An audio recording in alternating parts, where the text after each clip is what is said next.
श्री गणेशाय नमः। जय श्री कृष्ण। राधे राधे।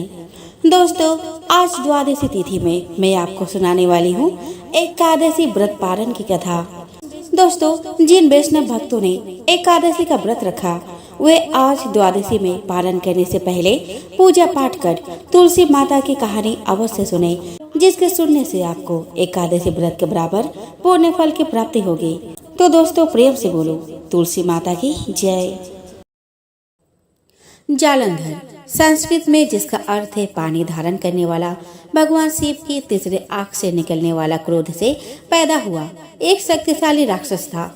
भगवान शिव ने देवराज इंद्र को उनके अहंकार को नष्ट करने के लिए अपनी तीसरी आंख खोली। हालांकि देवराज इंद्र बच गए और तीसरी आंख से निकला ऊर्जा को भगवान शिव ने समुद्र में फेंक दिया, जिससे जालंधर का जन्म हुआ। इसीलिए इन्हें शिव पुत्र भी कहा जाता है। ऊर्जा एक लड़के के रूप में विकसित हुई और उसका पालन पोषण समुद्र द्वारा और बाद में शुक्राचार्य द्वारा किया गया। उन्होंने एक धर्मपरायण महिला वृंदा से विवाह किया।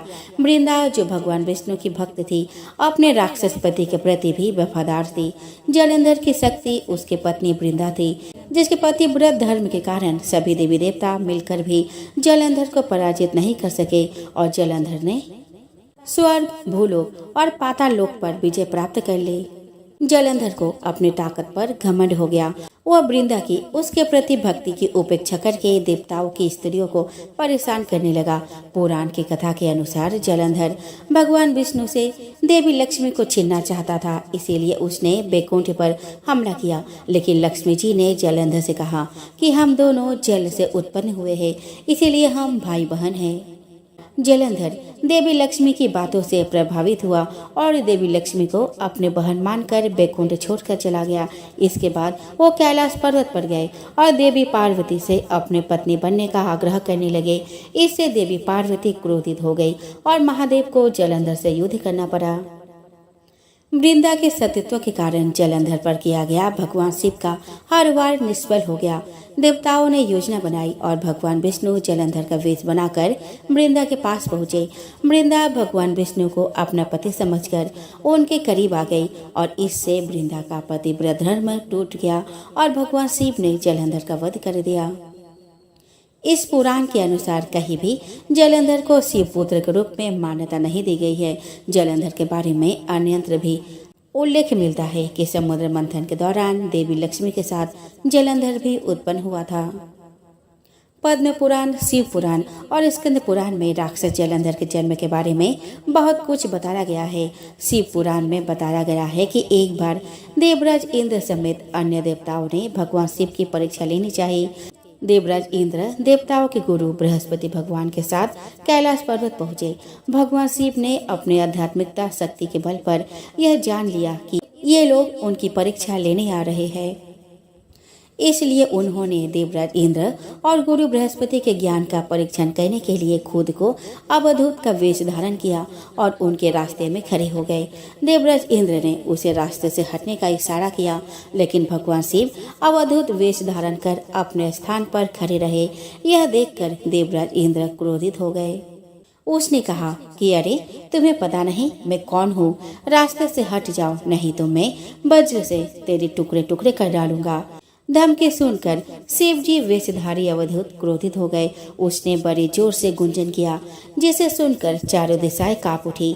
देवराज इंद्र की हरकत पर भगवान शिव क्रोधित हो गए और उनकी आंखें लाल हो गई, जिससे देवराज इंद्र भयभीत हो गए।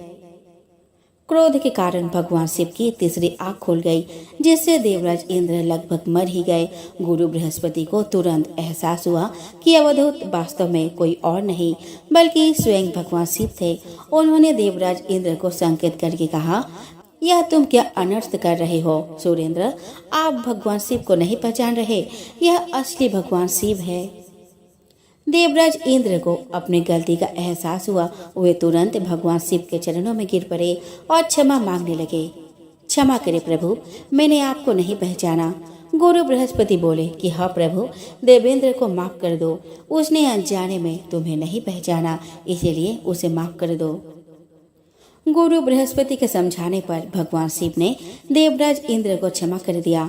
देवराज इंद्र को मारने से बचने के लिए भगवान शिव ने अपने तीसरी आंख से निकले क्रोध की ऊर्जा को समुद्र की ओर भेजा और समुद्र से मिलने पर उस ऊर्जा ने एक बालक का रूप धारण कर लिया। भगवान शिव के क्रोध के तेज से उत्पन्न वह बालक खूब रोया, जिससे चारों दिशाएं कांपने लगी। देवता और दानव सभी भयभीत हो गए। हवा कम हो गई। अतः प्रभ देवता इंद्र अन्य देवताओं के साथ भगवान ब्रह्मा के पास पहुँचे और उनसे कहा कि हे भगवान, एक अद्भुत बालक सागर संगम पर इतने जोर से रो रहा है कि देवता डर गए हैं। कृपया इस संकट को दूर करें। भगवान ब्रह्मा और देवराज इंद्र देवताओं के साथ सागर संगम पर पहुँचे। ब्रह्मा जी के आते ही समुद्र अपने स्थान से बाहर आ गया। उसने इंद्र सहित ब्रह्मा जी की पूजा की।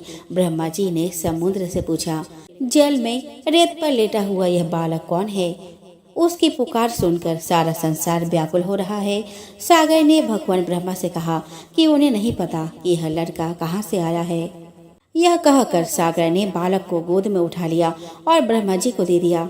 जैसे ही वह भगवान ब्रह्मा के गोद में आया, बच्चे ने रोना बंद कर दिया और कुछ ही समय में अचानक लड़के की भुजाएं आगे बढ़ गई और उसने अपने दोनों भुजाओं से भगवान ब्रह्मा का गला पकड़ लिया। यह देखकर अन्य देवताओं को आश्चर्य हुआ। ब्रह्मा जी ने अपना गला छुड़ाने की कोशिश की, लेकिन बालक के हाथों की पकड़ मजबूत हो गई। तभी अचानक लड़के ने अपना गला छोड़ दिया और मुस्कुराने लगा। भगवान ब्रह्मा ने बालक का नाम जलंधर रखा। तब भगवान ब्रह्मा ने कहा कि वह लड़का एक दिन राक्षसों का सम्राट बनेगा और उसे केवल भगवान शिव ही मार सकते हैं और उसकी मृत्यु के बाद वह भगवान शिव की तीसरी आंख में वापस आ जाएगा। बालक का नामकरण कर उसे समुद्र को सौंपकर सभी देवता अपने अपने लोक लौट आए। जब बालक थोड़ा बड़ा हुआ तो ब्रह्मा जी की आज्ञा से दैत्यों के गुरु ऋषि शुक्राचार्य उसे शिक्षा देने लगे। शीघ्र ही लड़का जवान हो गया। शुक्राचार्य ने जलंधर को राक्षसों का सम्राट बना दिया और उसका विवाह कालनेमी नामक राक्षस की पुत्री वृंदा से कर दी गई। वृंदा एक धर्मपरायण महिला थी। उसे भगवान ब्रह्मा से वरदान मिला था, जब तक उसके सतीत्व कायम रहेगी, कोई भी देवता या दानव उसके पति को नुकसान नहीं पहुंचा सकेगा या उसके पति का बाल भी बांका नहीं कर सकेगा। जलंधर ने न्याय और कुलीनता से शासन किया। उनकी पत्नी वृंदा हर मामले में उनका सहयोग करती थी। कहा जाता है कि जलंधर की शक्ति का राज उसकी पतिव्रता पत्नी थी। वृंदा के पतिव्रत धर्म के कारण देवता भी जलंधर को परास्त न कर सके, जिससे जलंधर को बहुत अभिमान हो गया। उसे लगा कि कोई उसे नुकसान नहीं पहुंचा सकता या जीत नहीं सकता। जलंधर ने अपने पूरे जीवन में कई गलतियां की, परंतु वृंदा के पतिव्रत धर्म के अवहेलना करना उसकी सबसे बड़ी भूल थी। उसने देवताओं की पत्नियों को परेशान करना शुरू कर दिया। यहाँ तक कि एक बार उसने बैकुंठ पर भी आक्रमण कर लक्ष्मी जी को प्राप्त करने का प्रयास किया। तब लक्ष्मी जी ने जलंधर से कहा कि हम दोनों जल से उत्पन्न हुए हैं, इसीलिए उनके बीच भाई बहन का रिश्ता है। लक्ष्मी जी की बात सुनकर जलंधर बैकुंठ से वापस चला गया। एक दिन आचार्य शुक्र जलंधर के दरबार में आए। जलंधर ने आचार्य के चरणों की पूजा की और उन्हें ऊंचे आसन पर बिठाया और पूछा, आचार्य, हमारे यहाँ राहु नाम का एक नायक है। मैं जानना चाहता हूँ उसका सिर आखिर क्यों काटा गया। आचार्य शुक्र कहते हैं कि हे दैत्यराज, राहु का सिर भगवान विष्णु ने अपने सुदर्शन चक्र से काट दिया है। जलंधर बोलता है, लेकिन क्यों आचार्य, राहु ने ऐसा क्या काम किया था। जवाब में शुक्राचार्य ने उन्हें समुद्र मंथन की पूरी कहानी बताई और कहा कि उनका अपराध यह था कि उन्होंने देवताओं के पंक्ति में बैठकर छल से अमृत पी लिया था। यह सुनकर जलंधर कहता है, तो इसमें अपराध क्या हुआ आचार्य? आखिर अमृत निकला भी तो देवताओं और दानव के संयुक्त प्रयास से ही, फिर अकेले देवता ही उस अमृत को पीने का अधिकारी कैसे हो गए। आचार्य कहते हैं, इसमें भगवान विष्णु का भी छल था। राक्षस राज, समुद्र से जितने भी रत्न निकले उन्हें देवराज इंद्र ने ले लिया। यह सुनकर जलंधर क्रोधित हो गया और बोला कि मैं ऐसा बिल्कुल नहीं होने दूंगा। देवराज इंद्र मेरे पिता के रत्नों के स्वामी नहीं है, मैं स्वयं हूँ। देवताओं को समुद्र के रत्न लौटाने होंगे। इसके बाद शुक्राचार्य अपने आश्रम वापस चले गए और जलंधर ने धस्मर नामक राक्षस को बुलाकर इंद्रपुरी भेजा ताकि वह देवराज इंद्र को संदेश दे सके कि समुद्र मंथन से प्राप्त सभी रत्न उन्हें सौंप दे। घस्मर इंद्रपुरी पहुँचे। घस्मर ने देवराज इंद्र से कहा कि देवराज, मैं दैत्यराज जलंधर का संदेश लेकर उपस्थित हुआ हूँ। राक्षस राजा ने कहा है कि तुम उसके पिता के रत्न जो समुद्र मंथन के समय तुमने लिए थे उन्हें तुरंत लौटा दो। देवराज इंद्र आश्चर्य से बोले, रत्न? कौन से रत्न? राक्षस राजा से कहो कि वे रत्न देवताओं की कड़ी मेहनत के परिणाम है। राक्षस राजा से कहो कि ये रत्न देवताओं की कड़ी मेहनत का परिणाम है। घस्मर कहता है लेकिन देवताओं और राक्षसों दोनों ने ही बड़ी मेहनत की, फिर रत्न अकेले देवताओं को कैसे हो गया? रत्न सीधे लौटा दो, नहीं तो परिणाम बहुत भयानक होगा। यह सुनकर देवराज इंद्र क्रोधित हो गए और बोले, तुम्हारे पास इतना साहस है, तुम मुझे मेरे पुरी में ही धमकाते हो। रुको पापी, मैं तुम्हें सबक सिखाऊंगा। इतना कहकर देवराज इंद्र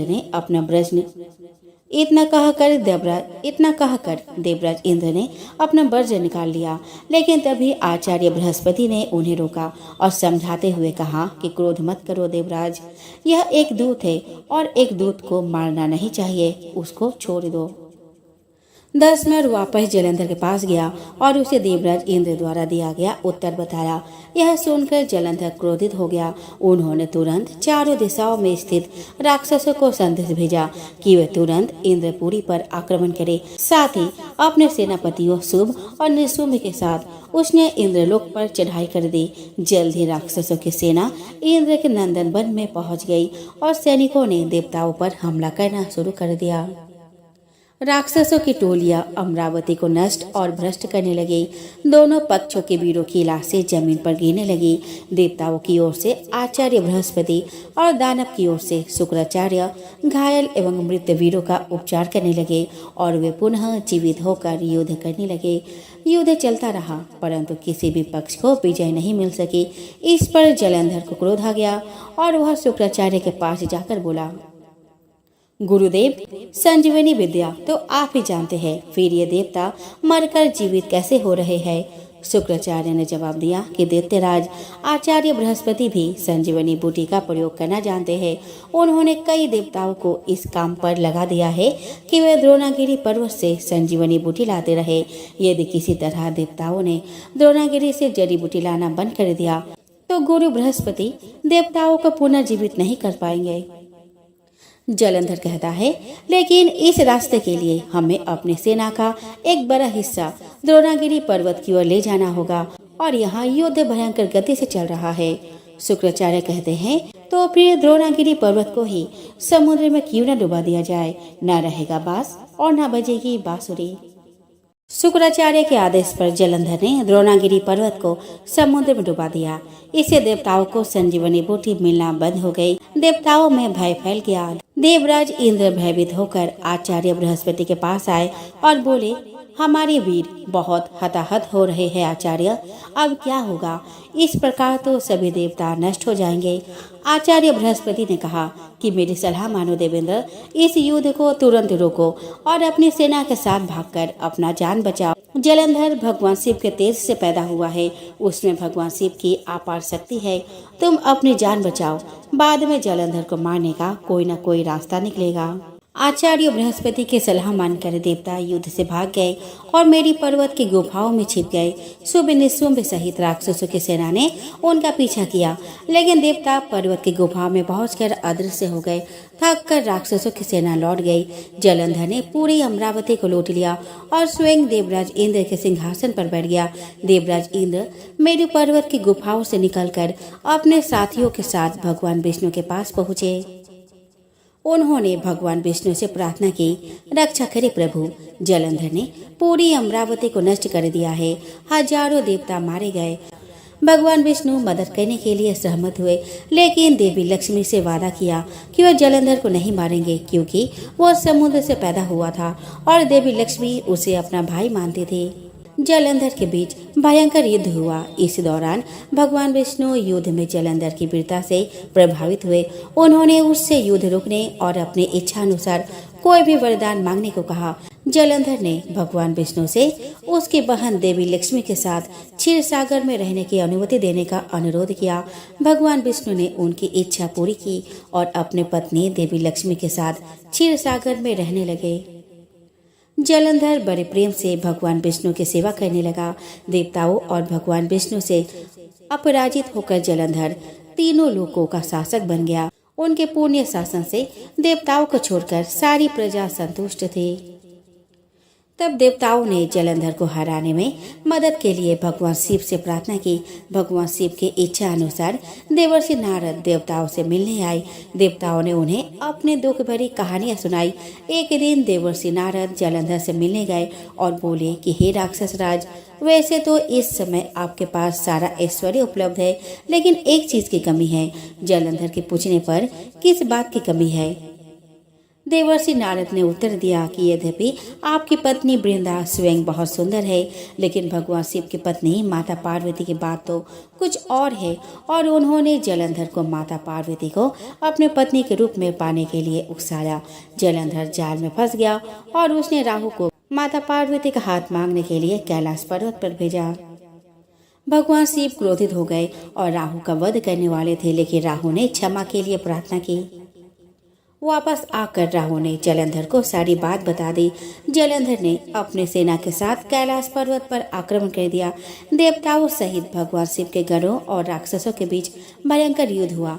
जब जलंधर को एहसास हुआ कि भगवान शिव युद्ध पर हावी हो रहे हैं, तो भगवान शिव के गणों का ध्यान भटकाने के लिए उसने अपनी जादुई शक्तियों से सुंदर अप्सराएं और गंधर्वों को बनाया।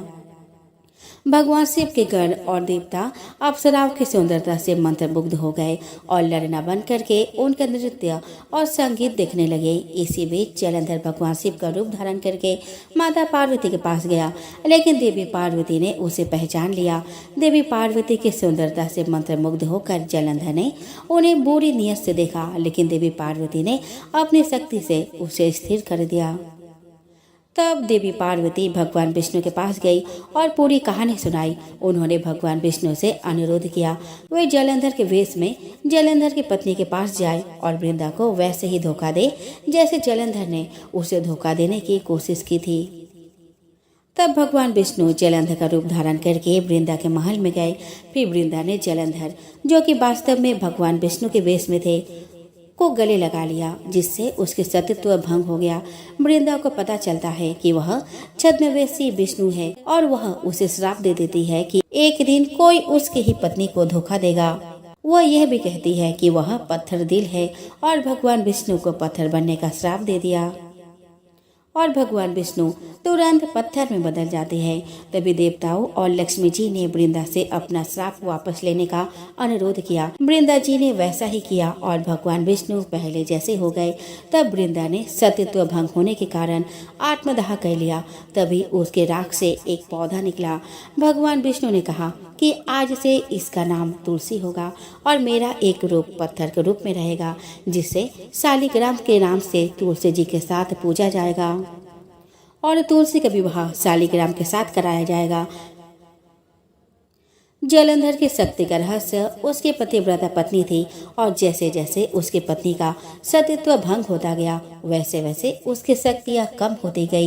इसके बाद जलंधर द्वारा बनाई गई मायावी शक्तियां समाप्त हो गई और सारी अप्सराएं और गंधर्व गायब हो गए। भगवान शिव के सेना को एहसास हो गया वह जो कुछ भी देख रहे थे वह एक भ्रम से ज्यादा कुछ नहीं था। भगवान शिव ने अपना युद्ध फिर से शुरू किया। शुभ और निशुंभ राक्षस उससे युद्ध करने के लिए आगे आए, लेकिन अंततः उन्हें युद्ध के दौरान भागना पड़ा। तभी जलंधर भगवान शिव से युद्ध करने पहुंचा। उसके बीच भयंकर युद्ध प्रारंभ हो गया। भगवान शिव ने अपने चक्र से जलंधर का सिर काट दिया, जो उसके पैर की अंगूठी से उत्पन्न हुआ था। उनकी मृत्यु के बाद जलंधर की आत्मा भगवान शिव से मिल गई। तब देवतागण भगवान शिव के पास आए और उनकी स्तुति की। दोस्तों, जालंधर भारत के पंजाब राज्य के प्रमुख जिलों में से एक है, जहां 3 नदियां सतलुज, ब्यास और रावी है। शहर के नामकरण के पीछे की पौराणिक कथा यह है कि ऐसा कहा जाता है कि वर्तमान जलंधर शहर राक्षस राजा जलंधर की राजधानी थी। जलंधर में आज भी दैत्यराज जलंधर की पत्नी देवी वृंदा का मंदिर मोहल्ला कोट किशनचंद में स्थित है। ऐसा माना जाता है कि यहाँ एक प्राचीन गुफा थी जो सीधे हरिद्वार तक जाती थी। इस मंदिर से जुड़ी पौराणिक कथा के अनुसार वृंदा ने आत्मदाह कर लिया था, जिसके बाद भगवान विष्णु ने उसका सतीत्व भंग कर दिया था और उसके राख के ऊपर तुलसी का पौधा पैदा हुआ। तुलसी जिन्हें भगवान विष्णु देवी लक्ष्मी से भी अधिक प्रिय मानते हैं, वह देवी वृंदा का ही एक रूप है। वृंदा देवी मंदिर के बारे में यह मान्यता प्रचलित है कि यहाँ 40 दिनों तक श्रद्धापूर्वक पूजा करने से मनोकामनाएं पूरी होती है। जालंधर शहर के संबंध में पुराणों में उल्लेख मिलता है कि यहाँ 12 तालाब हुआ करते थे, जो शहर में प्रवेश करने के लिए नाव का सहारा लेना पड़ता था। इस स्थान की चार दीवारी के बाहर एक पुराना तालाब था जो अन्नपूर्णा मंदिर को छूता था और एक तरफ ब्रह्मकुंड से घिरा था। आज भी यहाँ पुरानी छोटी ईंटों की सीढ़ियां बनी हुई है।